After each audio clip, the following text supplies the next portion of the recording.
The Moberly Jourdain incident is a claim of time travel and hauntings made by Charlotte Anne Moberly and Eleanor Jourdain. In 1911, Moberly and Jourdain published a book entitled An Adventure under the names Elizabeth Morison and Frances Lamont. Their book describes a visit they made to the Petit Trianon, a small château on the grounds of the Palace of Versailles, where they claimed to have seen the gardens as they had been in the late 18th century, as well as ghosts including Marie Antoinette and others. Their story caused a sensation and was subject to much ridicule. Charlotte Anne Moberly, born in 1846, was the 10th of 15 children. She came from a professional background. Her father, George Moberly, was the headmaster of Winchester College and later Bishop of Salisbury. In 1886, Moberly became the first principal of a hall of residence for young women, St. Hugh's College in Oxford. It became apparent that Moberly needed someone to help run the college, and Jordain was asked to become Moberly's assistant. Eleanor Jourdain, born in 1863, was the eldest of 10 children. Her father, the Reverend Francis Jordain, was the vicar of Ashbourne in Derbyshire. She was the sister of the art historian Margaret Jordain and mathematician Philip Jordain. She went to school in Manchester, unlike most girls of the time who were educated at home. Jordain was also the author of several textbooks, ran a school of her own, and after the incident became the vice principal of St. Hugh's College. Before she was appointed, it was decided that the two women should get to know one another better. Jordain owned an apartment in Paris where she tutored English children, and so Moberly went to stay with her. Moberly and Jourdain recounted that they decided to visit the Palace of Versailles as part of several trips around Paris, detailing how on 10th of August 1901 they travelled by train to Versailles. They remembered not thinking much of the palace after touring it, so they decided to walk through the gardens to the Petit Trianon.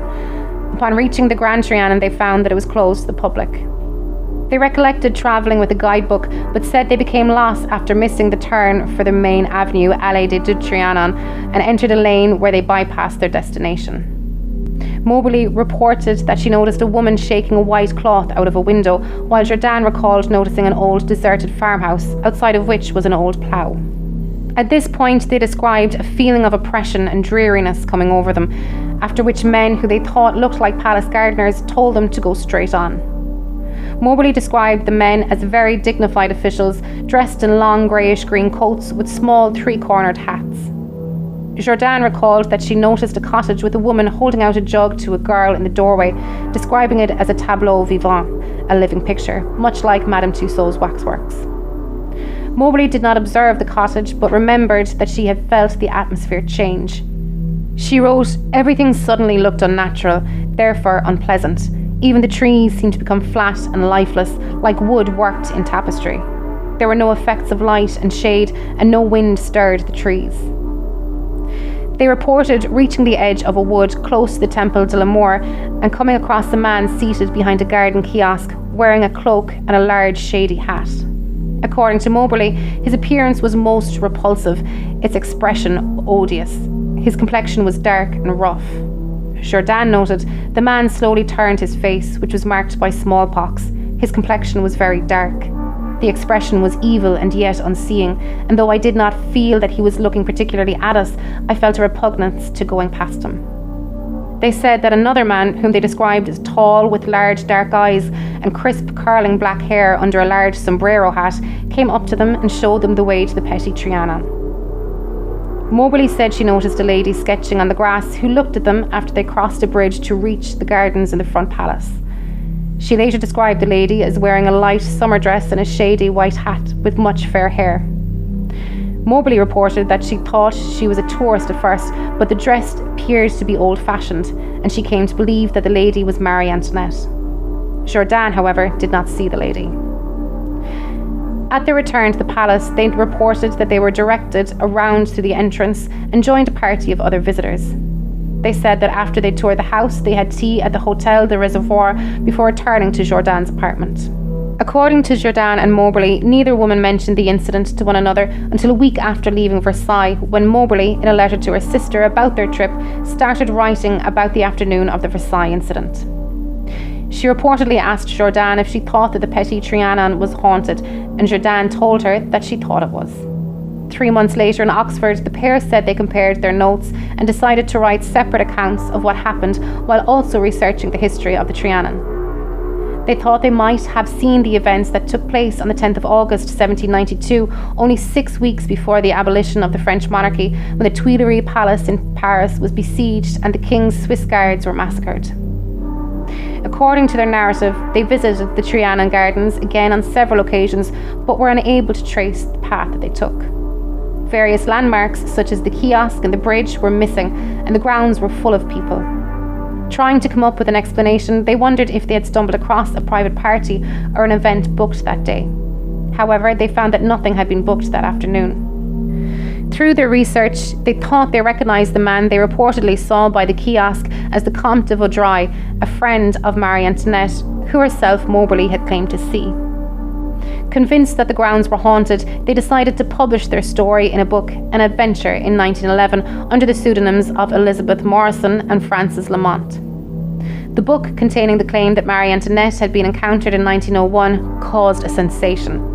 However, many critics did not take it seriously on the grounds of the implausibilities and inconsistencies that it contained. A review of the book by Eleanor Mildred Sidgwick in the Proceedings of the Society for Psychical Research suggested that the women had misinterpreted normal events that they had experienced. In 1903, an old map of the Trianon Gardens was found and showed a bridge that the two women had claimed to have crossed that had not been on any other map. The identity of the authors of An Adventure was not made public until 1931. Both women claimed many paranormal experiences before and after their adventure. In one of them, Moberly claimed to have seen in the Louvre in 1914 an apparition of the Roman Emperor Constantine, a man of unusual height wearing a gold crown and a toga. He was not observed by anybody else. During the First World War, Jordain, the dominant personality of the pair who had succeeded as the principal of St. Hugh's, became convinced that a German spy was hiding in the college. After developing increasingly autocratic behaviour, she died suddenly in 1924 in the middle of an academic scandal over her leadership of the college, her conduct having provoked mass resignations of academic staff. Moberly died in 1937. The story of the adventure was made into a television film, the Anglia television production Miss Morison's Ghosts, written and produced by Ian Curtis and directed by John Bruce in 1981, with Dame Wendy Hiller as Moberly and Hannah Gordon as Jordain. The BBC broadcast a 90-minute radio dramatisation in 2004 and in 2015. A non-supernatural explanation of the events was proposed by Philippe Julian in his 1965 biography of the aristocratic decadent French poet Robert de Montesquieu. At the time of Moberly and Jourdain's excursion to Versailles, Montesquieu lived nearby and reportedly gave parties in the grounds where his friends dressed in period costume and performed tableaux vivants as part of the party entertainments. Moberly and Jourdain may have inadvertently gate-crashed a gay fancy dress party that they confused for a haunting.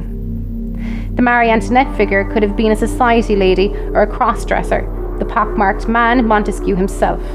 It was suggested that a gathering of the French decadent avant-garde at the time could have made a sinister impression on the two middle-class Edwardian spinsters who would have been little used to such company. In a review of the history of the Moberly and Jourdain adventure and the extensive public reaction to it, Terry Castle noted with scepticism the claim that a shared delusion may have arisen out of a lesbian folie à deux between the two women. Castle concludes that when all proposed explanations have been considered, a core of mystery remains as much in relation to the psychological dynamics of the pair as to any aspects of the paranormal associated with their story. Without fully endorsing the de Montesquieu explanation, Michael Coleman carefully examined the story, and in particular the two published versions of the ladies' accounts. Coleman concluded that the more widely available texts as published in the 1911 and later editions had been considerably aggrandized well after the events described and after the ladies had begun their investigations, while the original accounts had little or nothing to suggest a supernatural experience. He also questioned the rigour and reliability of the ladies' subsequent research, pointing that few, if any, of their informants are named and that most of their literary and historical references were taken from unreliable sources. Psychologist Leonard Suze suggested that it was a hallucinatory experience embellished over time by two women finding out more about the history of the palace. Brian Dunning of Skeptoid concluded that Moberly and Jourdain were simply human and were mistaken. He notes that the editions of An Adventure were embellished each time they were published, and inconsistencies in their memories were apparent. For example, in the second edition, the pair wrote that Moberly did not mention the sketching woman to Jordain until 3 months after their visit to Versailles, and Jordain did not remember such a thing. In contrast, Moberly did not remember much of what Jordain described.